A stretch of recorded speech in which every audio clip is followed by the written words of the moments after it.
বসে আর আপনারা দেরি করে এসে পেশেন্ট পরিষেবা না পাওয়ার জন্য সরকার মমতা বন্দ্যোপাধ্যায় আমার মন্ত্রী উদয়ন গো তার নাকাটা দেয় এটা মানব কেন?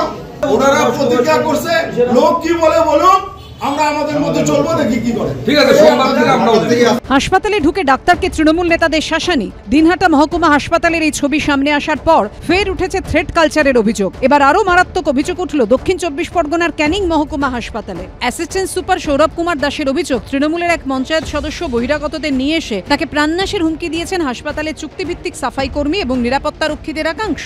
রীতিমতো প্রাণের হুমকি, থ্রেট, ক্যানিং এ ঢুকতে দেবো না, ক্যানিং থেকে বেরোবেন কি করে, অসভ্য গালিগালাজ, এইভাবেই আমাকে হ্যাকেল আর হ্যারাসমেন্ট করা হয়। অ্যাসিস্ট্যান্ট সুপারের অভিযোগ, ডিউটি রস্টারে রদবদল হলেও চুপ করে থাকা, কাউকে না জানিয়ে একজনের ডিউটি অপর্জন করা, কাজে না এলেও বেতনের বিলে সই করা, ওয়ার্ডে আয়াকে ঢুকতে দেওয়ার মতো একাধিক ক্ষেত্রে চাপ সৃষ্টি করা হয় তাঁর উপরে, কিন্তু মাথা নত না করা এদিনের হুমকি। 7-8 মাস ধরেই আমাদের বিশেষ করে সিকিউরিটি স্টাফ মাতৃমা বিল্ডিং এ তাদের রোস্টার আমি বারবার চাইছিলাম, সেটা পাচ্ছিলাম না। স্ক্যাভেঞ্জারের রোস্টার যেটা পার্সিয়াল ভাবে আমরা করে থাকি অ্যাসিস্ট্যান্ট সুপাররা, সেটাতেও অনেক রকম এডিটিং হচ্ছে, প্লাস যে যার শিফটে ডিউটি করছে না, আগে চলে যাচ্ছে। প্রায় 1.5 মাস হলো আয়া বন্ধ হয়ে গেছিল।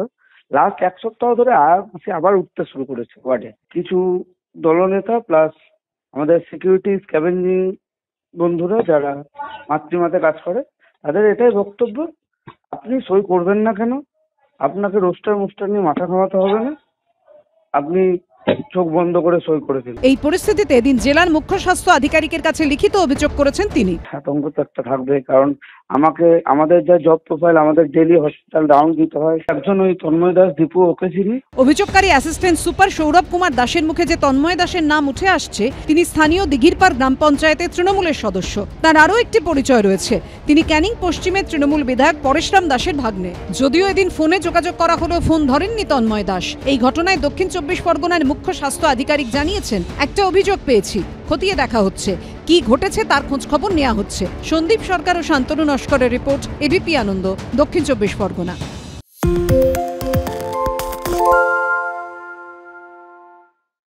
সত্য অন্তহীন, সত্যের খোঁজও তাই, সত্য সন্ধানে তাই আমরা অক্লান্ত, অকুতভয়। এবিপি আনন্দ নতুন ভাবনার প্রতীক, যা মনে মুক্ত, তথ্যে যুক্ত এবং যাবতীয় সীমানার বাঁধন থেকে মুক্ত।